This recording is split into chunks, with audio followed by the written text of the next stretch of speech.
Alors quand je suis entrée dans la vie professionnelle, euh, j'avais une envie un petit peu floue qui venait vraiment du fond de mon enfance où je voulais écrire en Afrique. Voilà, ça signifiait pas grand-chose. Ça me donnait quelques orientations, évidemment, de journalisme. Tout ça était né du milieu familial dans lequel j'ai eu la chance de grandir, où on était très ouvert sur ce qui se passait à l'étranger. Quand j'étais petite, je collais des stickers contre la guerre au Vietnam. Il y avait, mon père lisait Frantz Fanon, j'entendais parler de Patrice Lumumba. Euh, et surtout, j'ai appris à lire et à écrire avec un petit ouvrage qui s'appelait Mamadou le Petit Africain. C'était un livre pour enfants et avec des dessins très très naïfs de ce qu'on pourrait qualifier des arts premiers un peu aujourd'hui, où Mamadou vivait dans une case avec son papa et sa maman, et je trouvais ça absolument magnifique. Ça m'attirait énormément. Donc je suis entrée dans la vie professionnelle avec ces contours un petit peu mal dessinés de cette envie d'écrire en Afrique. Ma première expérience professionnelle était à Radio Gilda. Donc c'était l'époque des radios libres, une époque qui paraît très lointaine et presque incongrue aujourd'hui, euh, qui commençait par une bataille, puisque les radios libres étaient interdites à l'époque. Donc il y avait un véritable combat entre le gouvernement et les protagonistes de ces radios. J'ai eu la chance d'arriver après l'autorisation allouée à ces radios et à Radio Gilda, qui était une radio qui avait la particularité d'être très engagée, d'être très politique. Et le contexte très spécifique dans lequel je me suis trouvée en étant bénévole sur la première année dans cette radio était la création par Radio Gilda d'une radio pour la résistance afghane. Euh, des équipes de techniciens étaient partis en Afghanistan. Donc c'était un mois de marche dans les montagnes, hein, faut imaginer ce que c'était à l'époque, pour aller aider la résistance à créer des médias libres à l'époque de l'occupation soviétique. Et on avait réalisé un direct entre les montagnes d'Afghanistan et Paris à l'époque, ce qui montre voilà, l'originalité, la capacité de création de cette radio. Et j'ai eu assez rapidement la chance d'être embauchée. On m'a proposé un contrat de journaliste reporter alors que je terminais à peine mes études et que j'envisageais en fait de faire Sciences Po. Le choix s'est posé, il a fallu que je me décide très vite. Et j'ai décidé de choisir cette aventure-là et de devenir reporter pour Radio Gilda. Cette expérience à Radio Gilda m'a profondément marquée parce que j'ai pu évoluer au sein d'une vraie rédaction. J'ai été confrontée, j'ai eu la chance en fait d'avoir des pairs qui m'ont conseillé, qui m'ont permis d'affiner mon projet. Il ne s'agissait pas d'écrire en Afrique finalement, puisque c'était de la radio, mais j'ai appris le métier de journaliste en fait sur le tas, grâce à cette expérience, grâce à ces pairs et grâce à cette vitalité créatrice qu'il y avait dans la radio et qui me correspondait vraiment très bien. On avait énormément de liberté sur les formats, on avait énormément de liberté sur les propos qu'on tenait. On avait une réputation sur la place parisienne, justement d'une radio avec une assez grande exigence d'information. Et c'est ce qui a d'ailleurs été l'occasion du premier grand reportage que j'ai pu faire, puisque la radio à laquelle j'appartenais, je venais d'être embauchée, a été invitée par la présidence du Burkina Faso pour le premier anniversaire de la Révolution. Donc à l'époque, le Burkina Faso s'appelait Haute Voltage jusqu'à l'année précédente. Thomas Sankara avait pris le pouvoir en 1983, si mes souvenirs sont bons. Et l'année suivante, il fêtait le premier anniversaire de ce qu'il appelait la révolution burkinabé. Il faut savoir que Burkina Faso, ça veut dire la patrie des hommes fiers ou des hommes libres, selon la manière dont on l'interprète. Donc j'ai eu la chance et en même temps l'espèce de toupet étonnant de m'envoler en fait pour les terres africaines, sans carte bleue, sans téléphone portable, avec le magnéto tout neuf que la radio m'avait acheté, pour couvrir le premier anniversaire de la révolution burkinabé. Être journaliste en Afrique, c'est passionnant et c'est très difficile. C'est passionnant parce qu'on est dans une découverte permanente. Ça a été pour moi la première fenêtre qui s'ouvrait sur ce que, dans les années qui ont suivi, j'ai pu travailler, approfondir et mesurer toutes les immenses difficultés auxquelles on était confrontés. Donc il y a une richesse extraordinaire qui commence bien évidemment, et comme toujours, par la relation humaine, puisque on se retrouve confronté dans les pays africains, dans les pays sahéliens en l'occurrence, comme c'était le cas pour le Burkina Faso, à la fois à des cultures, mais aussi à des modes de vie et à des différences évidemment de richesse absolument faramineuses. Donc, moi, j'ai été une oie blanche la première fois que je suis arrivée au Burkina Faso. Tout me semblait facile parce que tout se fait. On ne dit jamais non en Afrique. Donc on trouve finalement toujours une solution. Quand je suis arrivée au Burkina Faso, je me suis retrouvée à l'aéroport. Alors, l'avion avait été détourné sur la Côte d'Ivoire. Il a fallu faire redécoller l'avion pour arriver à Ouagadougou. Je suis descendue de l'avion encadrée par des militaires. Là, on me demande où je loge. Ben, je dis, je ne sais pas, moi, je suis invitée par la présidence. Je me retrouve à l'hôtel Indépendance, grand hôtel de Ouagadougou. Et puis, rien n'était prévu, quoi. Donc, on a délogé un footballeur cubain pour que je puisse avoir une chambre et dormir. J'étais assez peu inquiète finalement. Sans doute, je pense, le toupet de l'innocence, d'une certaine façon. Mais aussi parce que je savais qu'il n'y avait pas de réel danger, que je n'allais pas me retrouver sur le trottoir, qu'on allait trouver une solution.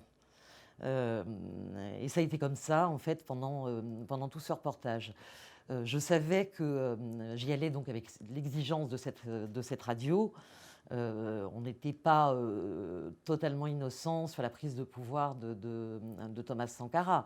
Il avait mené un coup d'État. C'était quelqu'un qui avait été formé à l'école des parachutistes de Pau. Donc, ça n'était pas une révolution. On n'était pas dupe de ce point de vue-là. Il y avait une opposition qui essayait de s'exprimer. Donc, évidemment, moi, je me suis immédiatement polarisée là-dessus, sur la nécessité d'entendre une voix autre que la voix officielle qui s'exprimait au moment de ce premier anniversaire. Et tout ça dans un absolu manque de discrétion, quoi. Je me baladais dans la ville, tout le monde savait ce que je faisais, quoi. Mais ça, c'est une chose finalement qui relève à la fois de l'innocence et qui, je pense, est très précieux. D'avoir une grande transparence. Et ça s'est vérifié après, quand je travaillais à Médecins sans frontières. On n'est pas des agents secrets, on n'est pas des gens qui travaillons pour ce genre de choses, et on n'est pas doué pour ça, en fait, quand on est journaliste ou quand on est humanitaire. Et finalement, la transparence et cette forme d'innocence, c'est quelque chose qui protège. Donc, finalement, ça se passait plutôt bien. Je ne représentais pas quelqu'un de dangereux, mais je représentais une voix dont je ne mesurais absolument pas l'importance, en fait.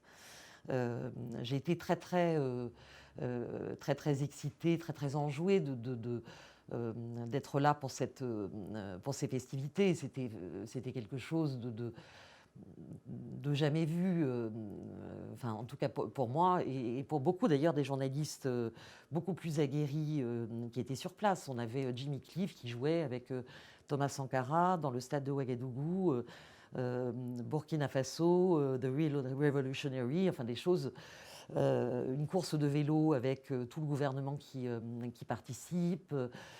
Toutes les Mercedes qui avaient été mises au rebut et les Super 5 qui avaient été prises à la place et qui étaient en fait tous ces symboles de ce que la présidence de Thomas Sankara voulait incarner, qui était une rupture franche avec le post-colonialisme qui prévalait très très fortement encore en Afrique de l'Ouest, hein, et dont on a pu voir les conséquences avec la guerre civile en Côte d'Ivoire, enfin avec tous ces basculements qu'il y a eu dans les années suivantes. Donc la prise de pouvoir par Thomas Sankara était une véritable déstabilisation pour l'influence française en Afrique de l'Ouest. Et Thomas Sankara, qui avait ce côté rebelle, ne s'y était pas trompé quand il invitait Radio Gilda. C'était un signal qu'il envoyait au gouvernement français de cette indépendance de vision, quoi. Et c'est ce lien qu'il a de fait établi avec moi. Alors, il a fait une conférence de presse comme ça se fait en ce type d'occasion. J'étais très très impressionnée. J'avais bien évidemment travaillé mon sujet. Je connaissais absolument tous les chiffres possibles et imaginables sur le pays, etc. Mais je n'osais pas, pour le coup, me lever pour aller poser une question dans ce décorum très très très impressionnant. Je me souviens d'une nappe blanche, Sankara qui avait posé son arme sur la nappe. C'était au palais présidentiel. Derrière lui, il y avait un énorme baobab où il y avait des vautours qui venaient se poser. Enfin, il y avait vraiment un décorum qui était assez impressionnant. Et moi, j'étais dans le fond, en fait, sur les derniers sièges, assise à côté de Serge Chalandon, journaliste, qui a fait partie de mes mentors et de mes pairs. Et ni l'un ni l'autre, en fait, n'osions nous lever. À un moment, je vois Sorge qui se lève, qui va poser sa question. Et très très gênée, je me dis, mais je ne peux pas ne pas poser de question, quoi. C'était un réflexe complètement idiot. Mais je me dis, j'ai été invitée, ça ne se fait pas, quoi. Donc toutes les questions que j'avais préparées ayant été posées par les autres journalistes, je me lève et je vais poser une question, ça dure à peu près 3 minutes, enfin je me prends les pieds dans le tapis de la question que je pose, et finalement je pose une question d'une impertinence complète, où je lui parle de sa course de vélo, etc. Enfin, et où je lui dis, est-ce que c'est pour ça que vous avez fait venir des journalistes étrangers pour porter cette image-là, en fait, de cette nouvelle Afrique? Et là, il me regarde avec un petit sourire, il me dit, je ne peux pas répondre à cette question. Donc je vais me rasseoir, j'étais écarlate. Et à la fin de la conférence de presse, je rangeais mon matériel, toute honteuse du faux pas que j'avais commis. Et là, il demande où est la journaliste de Radio Gilda. Donc on me tire vers lui. Et là, il me dit, devant tout le monde, Radio Gilda et le Burkina Faso ont quelque chose en commun, un certain sens de l'impertinence. Donc, et puis j'ai pu obtenir une interview de lui, parce qu'il y avait ce côté, oui, ce côté, on n'est pas dans les clous, en fait. Et c'est ce qui a, je pense, été un fil conducteur dans mon parcours professionnel. À Radio Gilda, par la suite, en tant que journaliste à Libération, dont on connaît aussi la tonalité, et à Médecins sans frontières, en fait. C'est d'être dans des médias et dans des structures qui interrogeaient et prennent un malin plaisir, finalement, à être toujours hors des clous. Donc, après cette expérience à Radio Gilda, la radio, malheureusement, est morte de sa propre mort en ayant un modèle économique qui n'était pas très bien éprouvé. Donc il a fallu que je me relance dans le métier de journaliste, et là j'ai eu l'opportunité d'entrer à Libération, d'abord comme stagiaire, en revenant en bas de l'échelle, ce qui était une très bonne chose puisque j'avais développé une expérience en radio. Il s'agissait maintenant de développer une expérience à l'écrit. Donc je retrouvais en fait ce premier désir. Moi, mon truc, c'est l'écriture. Donc, j'ai adoré faire de la radio et j'adore le média de la radio. Mais j'ai une aisance plus grande à l'écrit. Encore fallait-il que j'apprenne à travailler les sujets. Et j'ai eu la chance de le faire à Libération, où j'ai intégré le service Société, Justice, Information Générale. Et donc de trouver en fait dans mon travail quotidien ce que j'aimais aussi de cette excitation du journalisme, qui était d'être sur les... j'étais à la fois sur les faits divers, j'étais sur les grosses actus. Je couvrais, par exemple, j'ai couvert la manifestation où il y a eu la mort de Malik Oussekine. Les manifestations étudiantes à l'époque. Il y avait eu l'attentat contre la brigade de répression du banditisme également. Et puis des petits faits divers, des petites choses qui correspondaient aussi à ce que j'aimais à ce que j'aimais faire et pour lequel Serge Chalandon, que j'évoquais tout à l'heure, que j'avais rencontré au Burkina Faso et qui est un immense journaliste qui a couvert la guerre du Liban, etc., mais qui a couvert aussi des faits divers, et notamment les assassinats en série de vieilles dames dans le 18e arrondissement de Paris. Je lisais ces reportages, j'étais bouleversée par ce qu'il racontait, bouleversée par les personnages en fait qu'il mettait en scène. Et il m'expliquait, il me disait, je m'assieds sur les marches, je sens l'odeur d'encaustique, j'entends les bruits du boulanger qui sort les pains de son four, de l'école d'à côté, et je reste des heures comme ça, et voilà, je fais ma petite enquête de voisinage, et c'est comme ça en fait que je vais écrire et parler en fait de la victime, plutôt que de parler du côté absolument atroce de ces meurtres en série. Et, euh, et cette façon de faire, je m'y suis attachée, j'y ai adhéré tout de suite, euh, parce que c'était ça que j'avais aussi, j'avais envie de raconter les gens en fait. Euh, et, et, euh, et dans les faits divers que j'ai couverts, j'ai pu le faire. J'ai pu parler des personnes, j'ai pu raconter comme ça ces petits détails qui font une histoire en fait.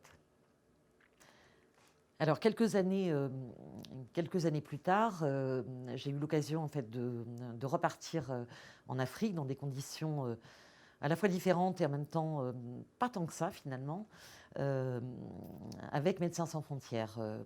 J'ai eu la chance en fait de me voir proposer un poste à la communication de Médecins sans frontières. J'ai réfléchi à ce moment-là à ce que ça signifiait de quitter le journalisme pour faire de la communication, avec toute la mauvaise image que peuvent avoir les journalistes des communicants. Et finalement, en réalisant assez rapidement que ce que j'avais envie de faire, cette envie d'écrire en Afrique, dans un contexte où en fait les médias avaient de moins en moins de moyens, de moins en moins de grands reporters, etc. Et ben ce travail-là, il était beaucoup assuré aussi par les organisations humanitaires qui, elles, avaient un poids, une présence dans des contextes où les journalistes avaient beaucoup plus de difficultés à être présents, malgré le courage extraordinaire d'un certain nombre de confrères que j'ai croisés sur le terrain après, dans toutes les crises que j'ai pu couvrir. J'étais donc au service communication de Médecins sans frontières.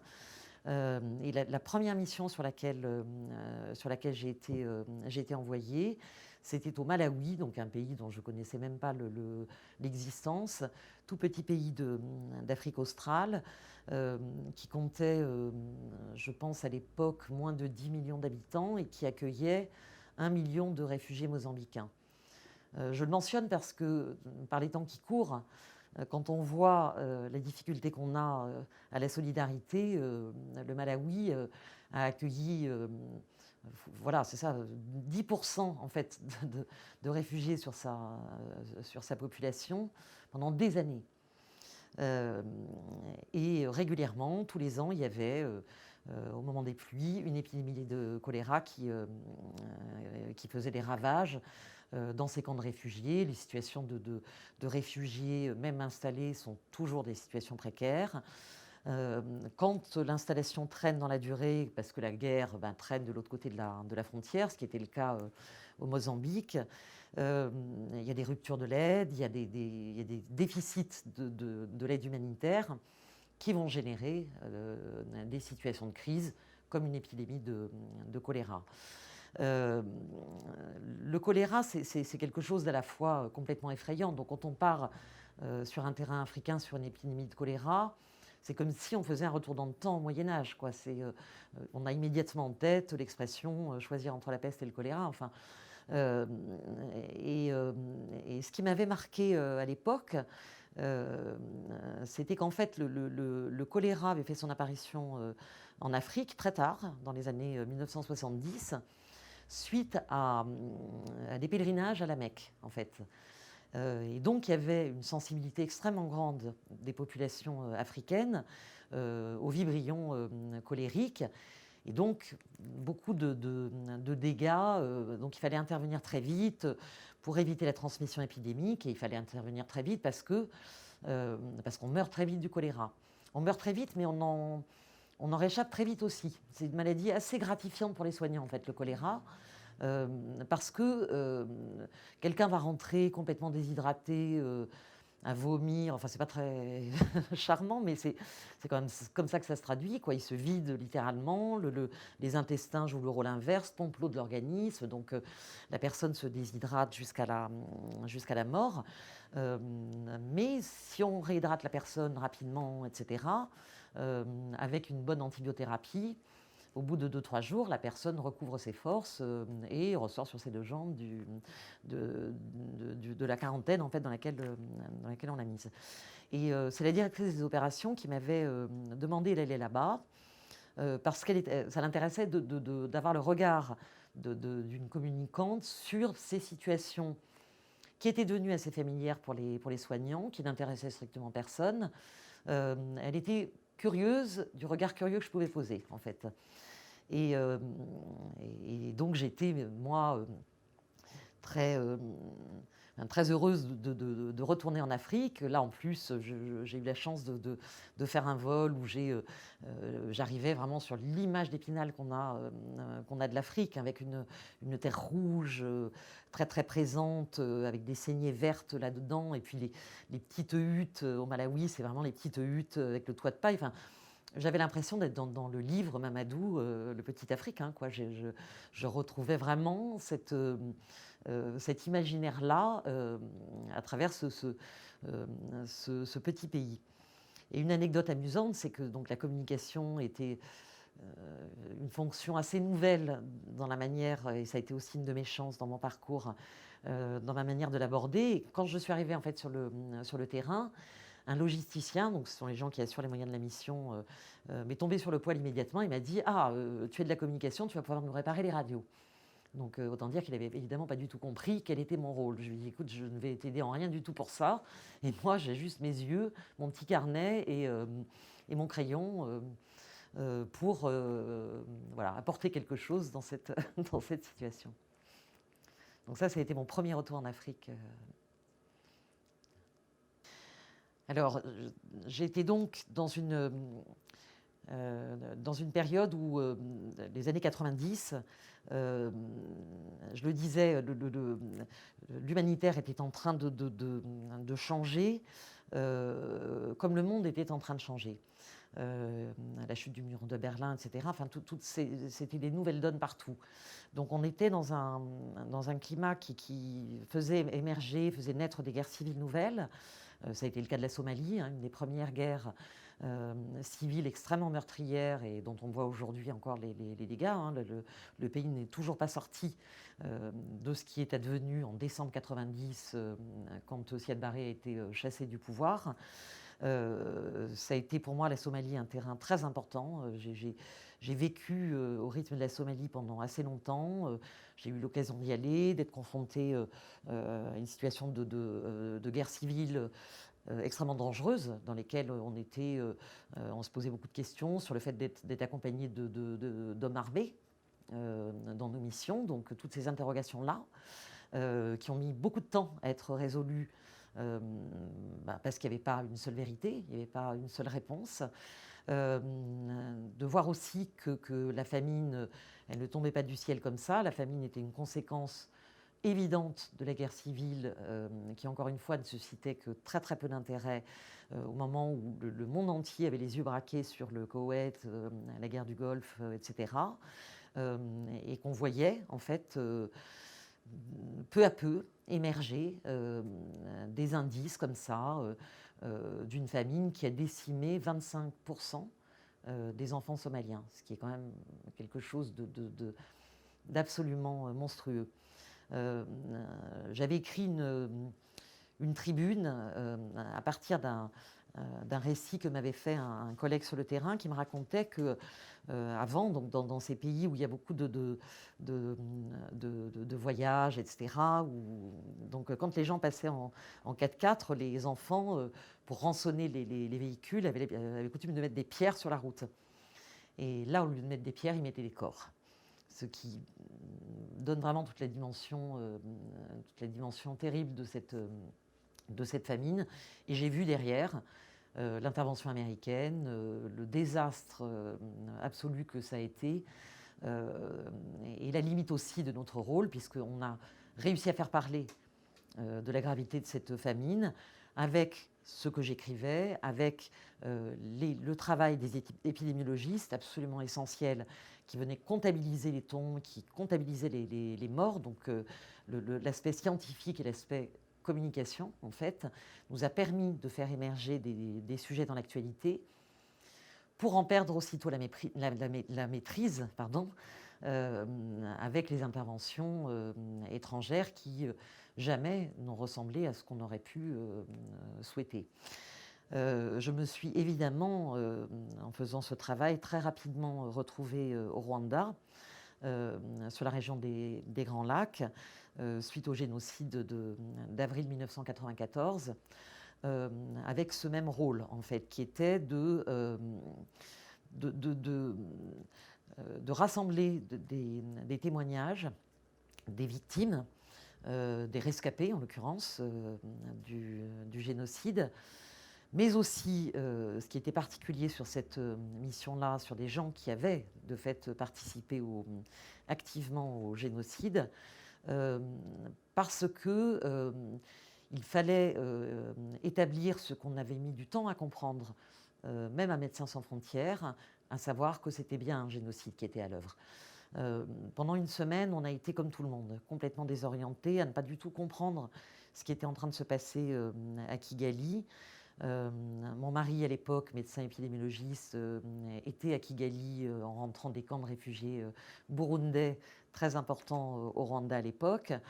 On se parlait au téléphone, on a commencé à avoir des indices très inquiétants quand ils ont réussi à mettre un pied à l'hôpital et qu'ils se sont aperçus que les blessés qui soignaient étaient tués systématiquement derrière.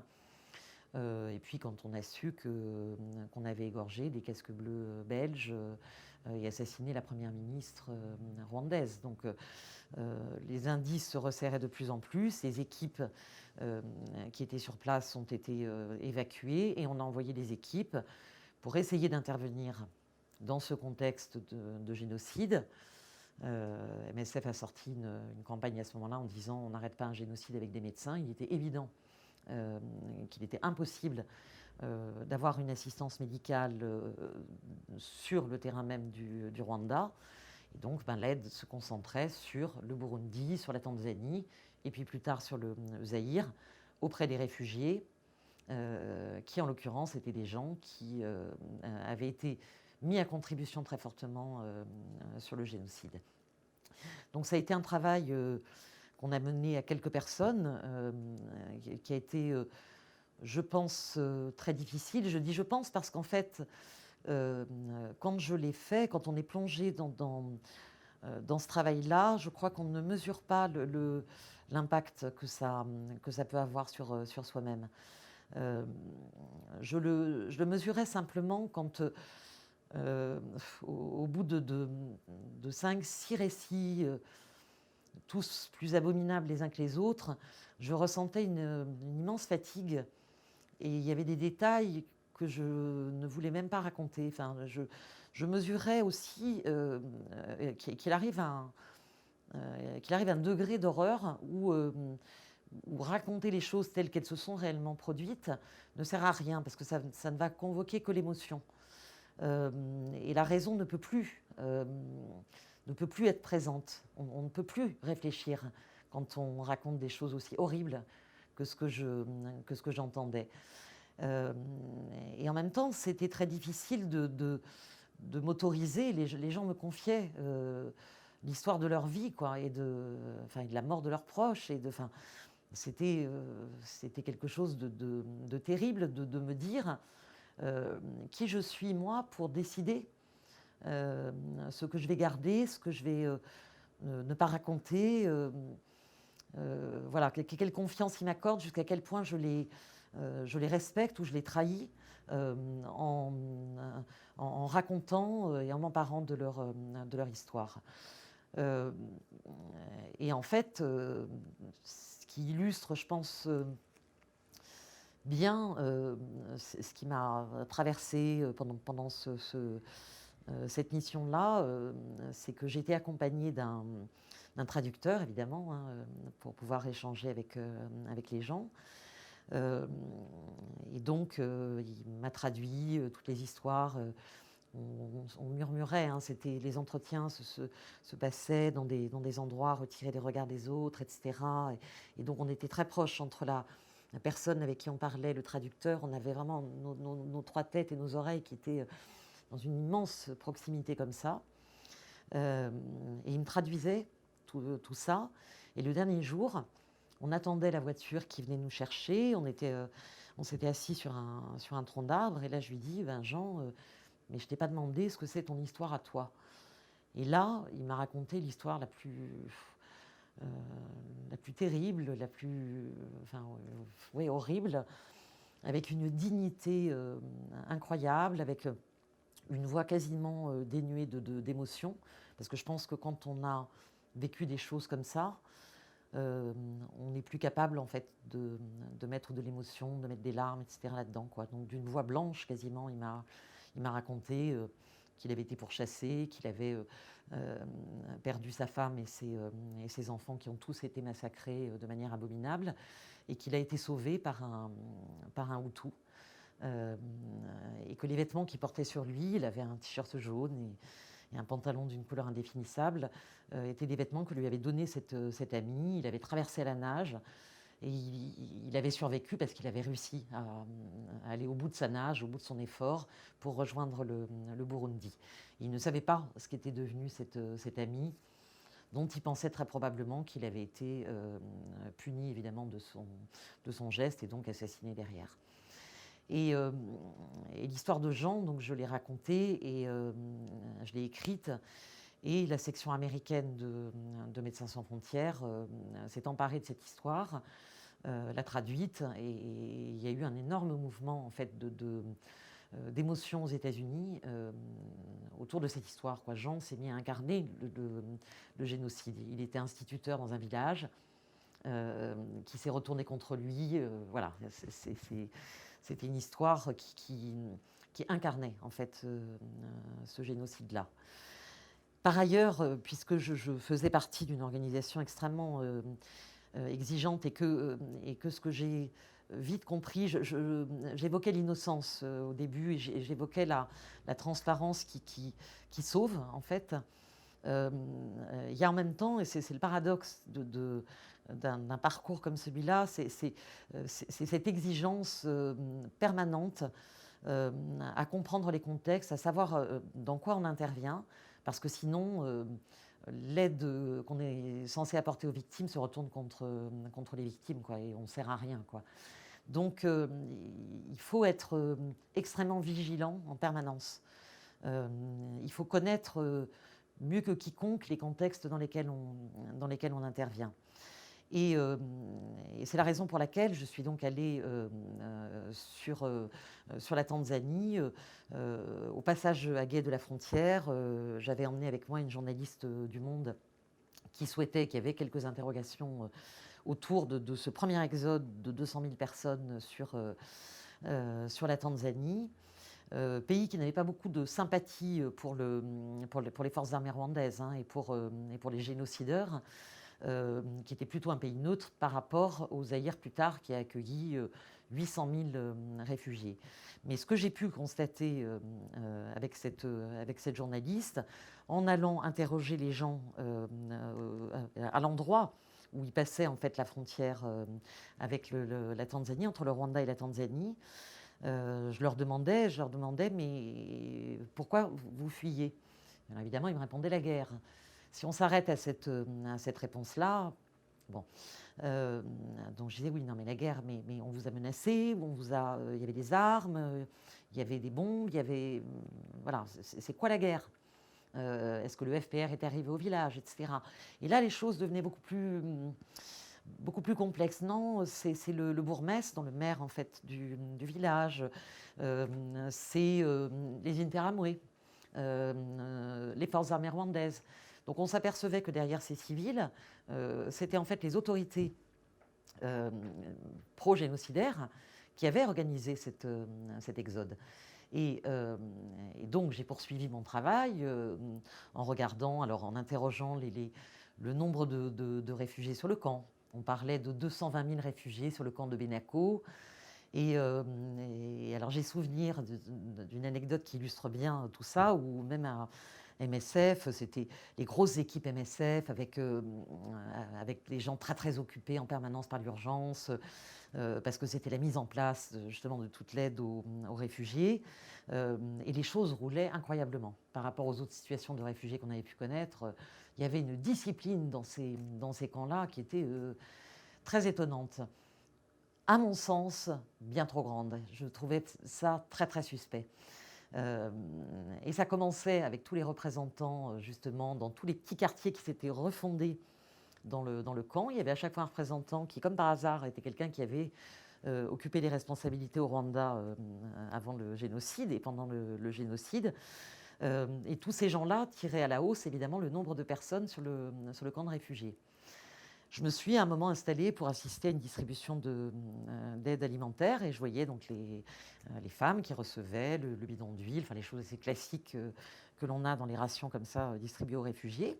Et puis je voyais donc les femmes repartir avec le bidon d'huile qu'elles chargeaient au bord d'un camion. Et puis je savais que ce camion allait partir un peu plus loin dans la brousse, où là il y avait des camps où on n'avait que des Interamway, que des forces armées rwandaises. Voilà, et que donc en fait on utilisait l'aide humanitaire pour nourrir finalement une guerre future sur le Rwanda. Et c'est ce qu'on a vu se produire après Ozaïr. Hein. Donc tout ce qui s'est passé à l'époque sur la région des Grands Lacs est encore aujourd'hui la cause, l'origine de tout ce basculement et de toute cette violence qui persiste encore maintenant, quoi, de longues années après, quoi. J'ai à faire ce travail de recueil de témoignages sur des terrains comme le Rwanda et puis ensuite sur d'autres. J'évoquais tout à l'heure la fatigue, le fait qu'au bout de quelques récits, on finit par mélanger les gens, quoi, et ne plus se souvenir de qui a dit quoi, de plus se souvenir de qui était la personne. Et ça, c'était quelque chose qui ne me plaisait pas. Pour moi, il était essentiel, encore une fois, parce que ces personnes-là me confiaient leurs récits avec sans doute beaucoup d'attentes et sans doute des attentes bien plus grandes que ce que je pouvais véritablement leur apporter, d'être le plus fidèle possible et de me souvenir de chacune des personnes. Alors, je me suis en fait, je me suis dit que la meilleure manière de le faire, c'était de m'obliger à observer. Et pour moi, m'obliger à observer, c'est dessiner. Je ne suis pas bonne du tout en dessin, je n'avais jamais été bonne à l'école, mais je partais sur le terrain avec... alors je découpais des bouts de restes de papier peint, c'était mon truc. Je découpais ça un petit peu n'importe comment. J'avais des toutes petites boîtes d'aquarelle, donc c'était vraiment très très facile à transporter et à sortir un peu dans toute situation. Et puis je me posais et je dessinais. Et donc c'était à la fois quelque chose qui me forçait à me souvenir du monsieur qui avait un chapeau de paille, de la dame qui avait un petit tabouret, de la couleur du pagne d'une dame en Angola. Et j'ai dans ce carnet que j'ai en main comme ça une série de dessins de personnes dont je me souviens du nom, de l'histoire, etc., parce que j'ai fait cet exercice. Et ce qui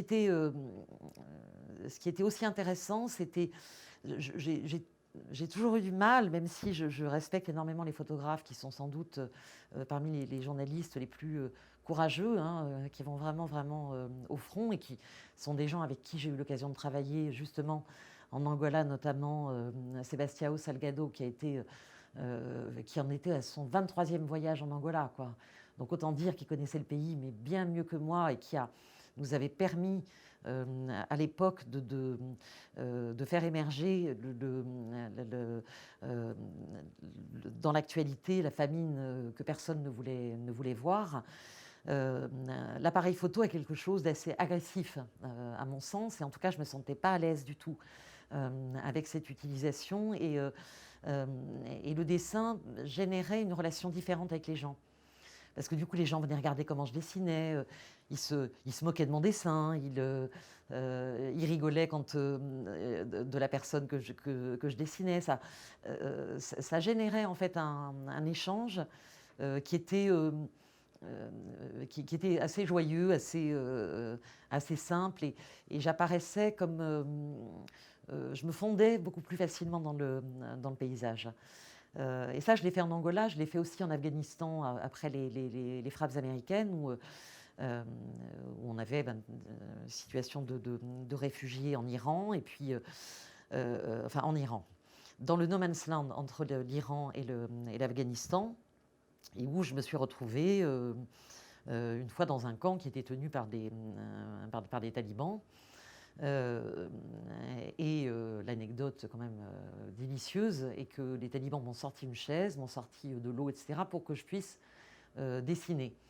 Quand on connaît le rapport des talibans à la musique, au dessin, etc., on imagine à quel point, et aux femmes, à quel point c'est ce que je disais sur le type de relation que ça suscite est intéressant. Aujourd'hui, j'ai changé d'horizon et je dirige la communication d'un centre de lutte contre le cancer.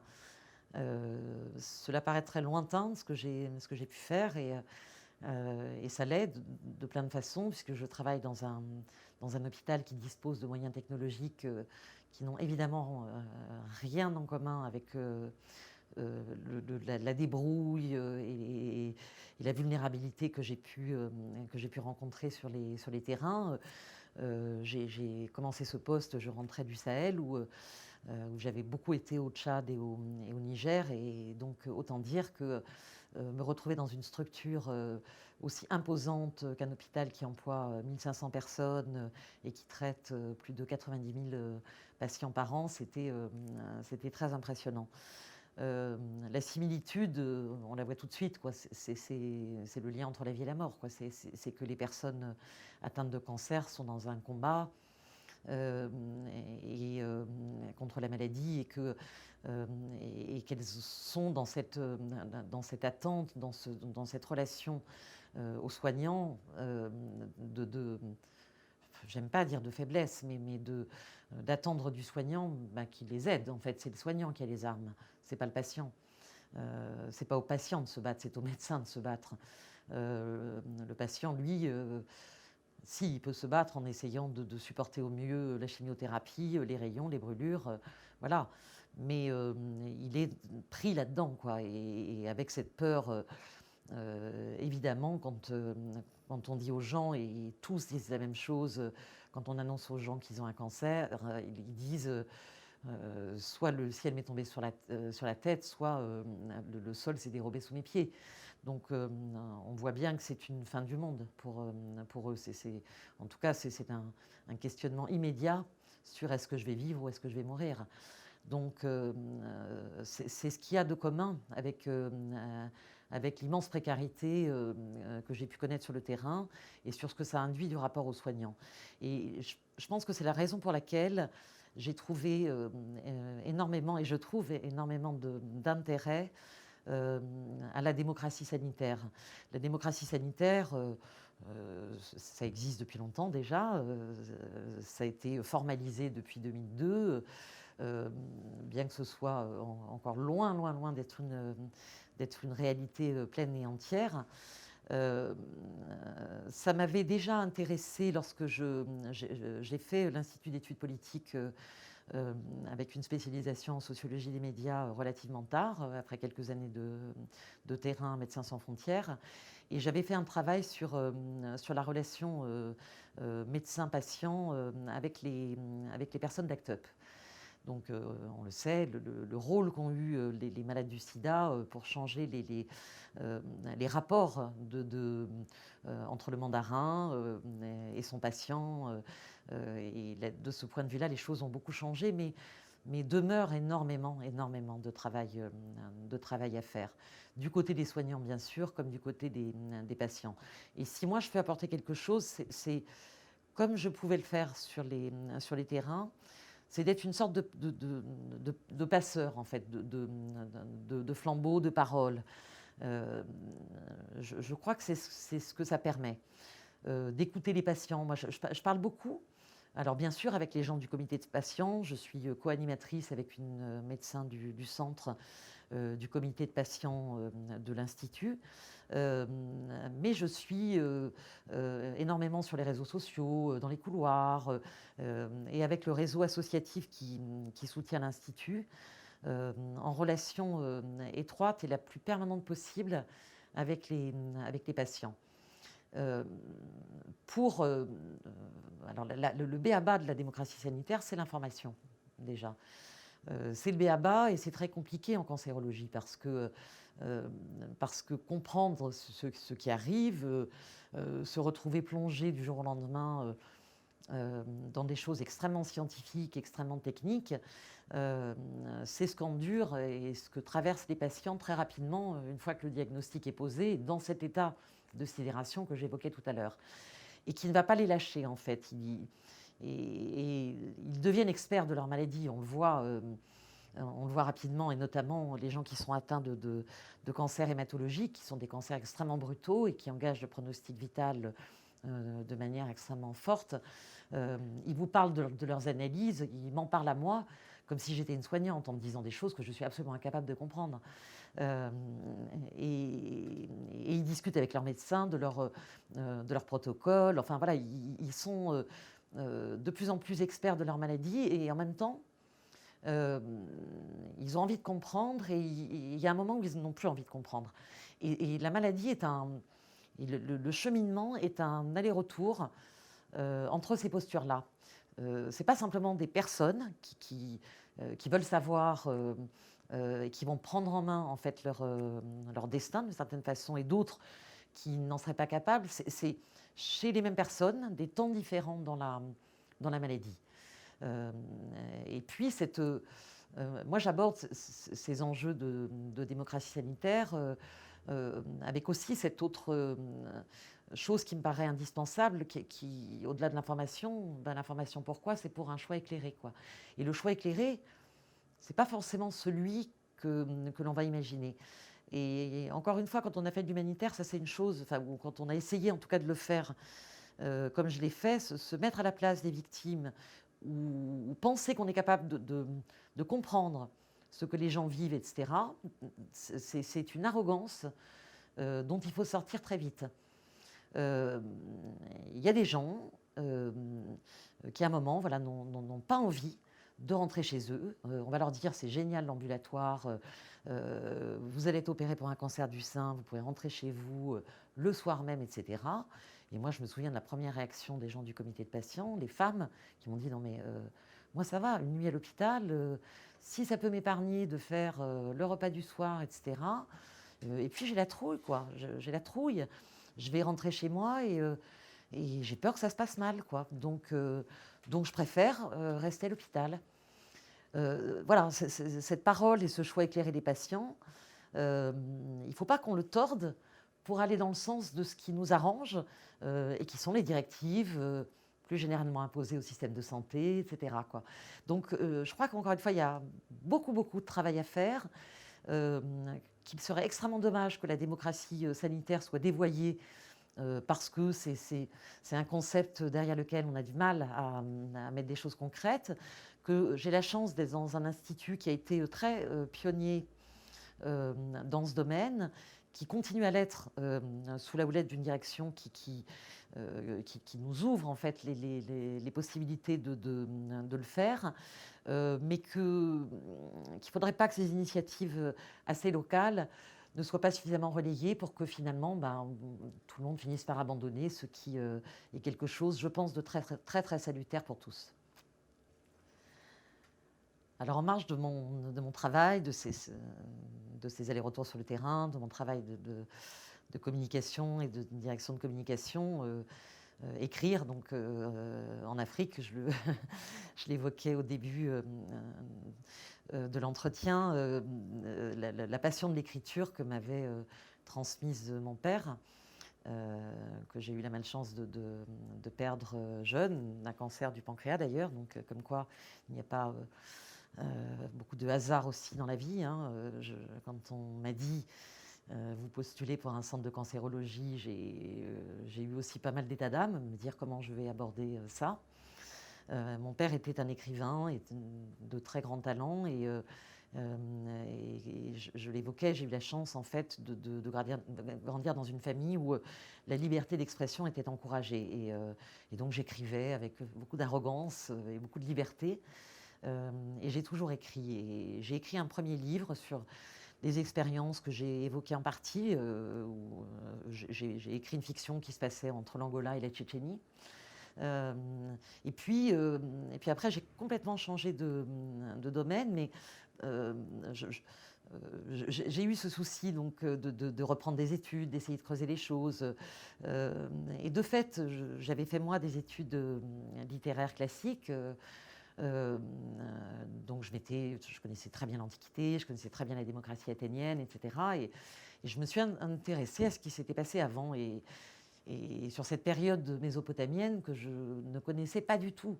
Et il se trouve qu'un jour, au moment de la guerre du Golfe, en 90, donc c'était vraiment au tout début de mon travail à Médecins sans frontières, j'allais à la frontière irakienne depuis Damas, en Syrie, et on s'arrête à Palmyre. Et moi, j'étais toute tournée vers mon objectif, qui était les éventuels réfugiés qu'on allait trouver à la frontière. Et je me retrouve dans cette ville, je dis mais qu'est-ce que c'est que cette oasis extraordinaire, quoi. Et sur le trajet du retour, je me suis retrouvée à manger mon sandwich toute seule dans le théâtre antique de Palmyre. Donc la destruction de la ville, pour moi évidemment quelque chose d'absolument monstrueux, quoi. J'ai eu la chance de la connaître avant, mais je trouve ça d'autant plus désastreux. Mais voilà, et donc je me suis intéressée j'ai commencé à m'intéresser par le biais de Palmyre à cette histoire, là, avec ce hasard intéressant qui est que Palmyre a été dirigée par une reine également. Et quand j'ai commencé à lire l'épopée de Gilgamesh, quand j'ai commencé à lire tous les spécialistes de la Mésopotamie, qui sont des gens d'une culture, d'une érudition absolument incroyable, et qui ont une capacité à faire adhérer à ce qu'ils racontent de cette civilisation d'une richesse extraordinaire qui a inventé à peu près tout, qui a inventé les trois quarts des récits de la Bible. Moi qui avais grandi dans une famille où on n'était pas baptisé, où on n'avait pas de religion, etc., je lis avec délice l'épopée de Job et le déluge dans l'épopée de Gilgamesh et dans les récits sumériens les plus anciens. C'est absolument passionnant de voir aussi la qualité d'écriture de l'époque. Et donc, au hasard de mes recherches, je suis tombée sur Samouramat, la Dame du Palais. Donc, Samouramat, ça signifie l'aimée du ciel, ou mon nom est haut. Donc, c'était une femme qui a dirigé pendant 5 ans, elle a été régente de l'Empire assyrien en 800 et quelques avant Jésus-Christ. Et c'est de fait la seule femme, il y a eu 5000 ans d'empire en Mésopotamie avant Jésus-Christ, et une femme qui a été aux manettes du pouvoir. Alors évidemment, ça interpelle, c'est-à-dire comment elle a pu se retrouver dans cette position-là. Et alors quelques écrivains s'étaient déjà emparés du sujet, et non des moindres, Diodore de Sicile pour commencer. Voltaire a écrit une pièce qui s'appelle Sémiramis. Donc c'est ce personnage qui en grec est devenu Sémiramis. Les uns et les autres sans aucune source historique. La connaissance de la Mésopotamie est bien supérieure depuis le travail qui a été fait au XXe siècle que ça ne l'était à l'époque. Et donc partant de légendes et finalement de représentations qui sont toujours celles que l'on a sur une femme en position de pouvoir. Donc forcément, elle était très belle, forcément, elle était très cruelle. Elle tuait ses amants avant l'aube, et c'était une guerrière, voilà. Donc toutes ces représentations, avec en plus ce que je trouvais absolument passionnant, qui était le regard très dénigrant qu'avait porté la démocratie athénienne sur ces grands empires barbares, ce qu'on a lu aussi dans les lettres persanes de Montesquieu, enfin, tout ce que j'avais étudié en philosophie politique et que j'avais trouvé absolument passionnant, que je retrouvais. Et après, le judéo-christianisme, qui, pareil, avait dénigré ces hérétiques, enfin, ces gens avec tous ces dieux. Donc, en fait, le destin de ces personnages de Mésopotamie avait souffert de tout ça. Et moi, quand j'ai écrit Samoramat, je me suis dit non, je vais m'appuyer sur les sources et sur ce qu'on sait aujourd'hui. Et clairement, il ne peut pas y avoir 5000 ans d'empire euh, avec une telle constance, avec tellement de guerres, etc., euh, sans adhésion. C'est pas possible. Euh, J'avais trop connu la violence pour savoir que ça ne dure pas aussi longtemps que ça. Et que pour faire tenir des empires comme ça, il faut du lien social. Donc, à quoi ça tenait, ce lien-là? Ça tenait à un acquiescement des populations, à une adhésion au fait que quand il y avait une guerre et qu'on prenait un territoire, on apprivoisait les dieux de ce territoire également. Et il n'y avait pas de mépris. Alors, on cassait les statues, voire on les piquait de temps en temps, mais il n'y avait pas... on intégrait, en fait. D'où cette fameuse, d'ailleurs, histoire de la tour de Babel, hein, qui aurait failli détruire les hommes.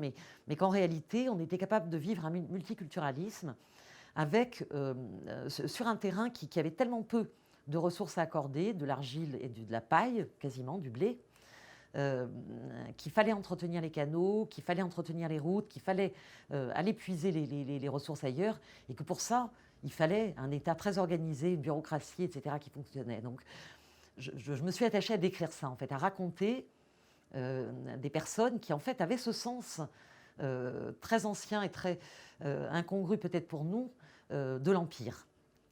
Voilà. Alors oui, j'ai entre les mains un objet qui est un petit cahier que j'avais commencé avec mes enfants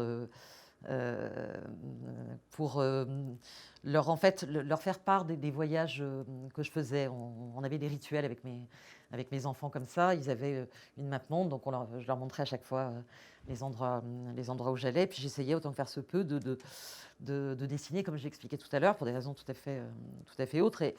Et dans ce cahier, donc je leur montrais en fait pareil, c'était moins dur que les photos aussi. Je leur montrais les paysages africains que j'avais traversés. Je leur parlais des personnes que j'avais croisées. Voilà, ce cahier-là, il est resté parce que d'abord, ce sont des souvenirs, effectivement, et de toutes ces personnes que j'ai interrogées. C'est ces morceaux de vie qu'on a pu me transmettre, mais aussi dans cette transmission avec mes enfants, quoi. C'est un carnet de voyage quasiment enfantin. Mes enfants ont aussi dessiné dedans.